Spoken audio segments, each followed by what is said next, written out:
کہ مور ایک بہت ہی خوبصورت پرندہ ہے، لیکن یہ اس سے بھی زیادہ خوبصورت جنت میں تھا۔ مور کی خوبصورتی اور اس کے حسن پر سبھی پرندے ناز کرتے تھے، لیکن ان سب خوبیوں کے باوجود بھی مور نے ایسی کیا غلطی کر دی کہ جس سے اللہ تعالیٰ نے مور کو جنت سے نکال دیا۔ اللہ تبارک و تعالیٰ نے جب حضرت آدم علیہ السلام اور اماں حوا کو پیدا کیا تو اس کے بعد ان کو جنت میں بھیج دیا۔ وہ دونوں جنت میں بہت ہی سکون سے زندگی گزار رہے تھے، بہت ہی مزیدار اور لذیذ پھل اور میوے کھایا کرتے تھے، لیکن ایک اناج جس کو کھانے سے اللہ پاک نے انہیں منع فرمایا تھا وہ اناج گندم تھا۔ اب آپ کو بتا دوں کہ حضرت آدم علیہ السلام کی وجہ سے ہی جنت سے شیطان کو نکال دیا گیا تھا۔ اسی وجہ سے شیطان کو حضرت آدم علیہ السلام سے دشمنی ہو گئی تھی اور وہ حضرت آدم علیہ السلام کا دشمن بن گیا تھا۔ شیطان کی یہ خواہش تھی کہ وہ کسی بھی طرح حضرت آدم علیہ السلام کو جنت سے نکال دے اور ساتھ میں اماں حوا بھی جنت سے نکل جائے۔ جب شیطان کو یہ خبر ہوئی کہ حضرت آدم علیہ السلام کو تمام میوے کھانے کی اجازت ہے، لیکن ایک اناج جو کہ گندم ہے اسے کھانے کی اجازت نہیں ہے، تو شیطان نے سوچا کہ بدلہ لیا جائے۔ شیطان انتقام کی آگ دل میں لیے جنت کے دروازے کے پاس آیا اور بیٹھ گیا اور 300 سال تک وہاں پر بیٹھا رہا کہ کوئی جنت کے دروازے سے باہر آئے اور شیطان اس سے بات کر سکے۔ ایک دن اچانک جنت سے مور باہر آیا۔ شیطان نے اس کو دیکھا اور بہت خوش ہوا۔ شیطان نے اس مور سے پوچھا، اے خوبصورت پرندے، تم کون ہو؟ تو مور بولا کہ میں مور ہوں، اب تم اپنا تعارف کراؤ۔ تو شیطان نے جھوٹ بولا کہ میں عالم قروبیہ ایک فرشتہ ہوں، میں اللہ پاک کی عبادت سے ایک پل بھی غافل نہیں ہوں، میں یہ چاہتا ہوں کہ میں بھی جنت میں جاؤں، وہاں کی نعمتوں کو اپنی آنکھوں سے دیکھ سکوں۔ تو شیطان مور سے کہنے لگا کہ کیا تم مجھے جنت کے اندر لے جاؤ گے؟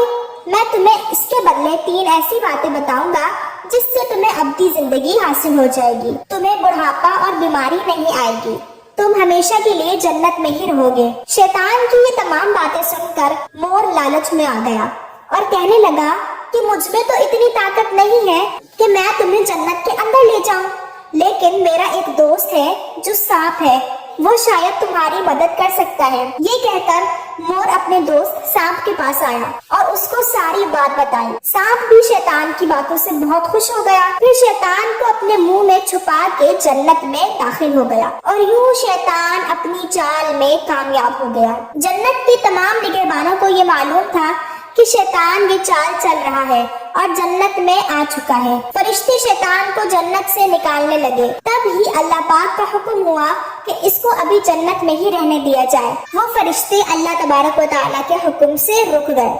شاید حضرت آدم علیہ السلام کا امتحان تھا۔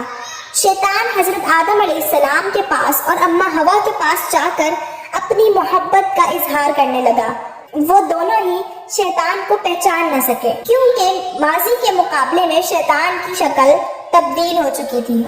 شیطان کہنے لگا کہ میں چاہتا ہوں کہ آپ دونوں ہمیشہ جنت میں اسی طرح رہیں اور ہمیشہ خوش رہیں۔ حضرت آدم علیہ السلام نے اس کی بات بہت غور سے سنی۔ شیطان نے کہا کہ اگر آپ لوگ میری بات پر عمل کریں گے تو آپ کو جنت کی اور بھی سہولتیں ملیں گی۔ حضرت آدم علیہ السلام شیطان کے بہکاوے میں آ گئے اور کہنے لگے کہ یہ کیسے ممکن ہے؟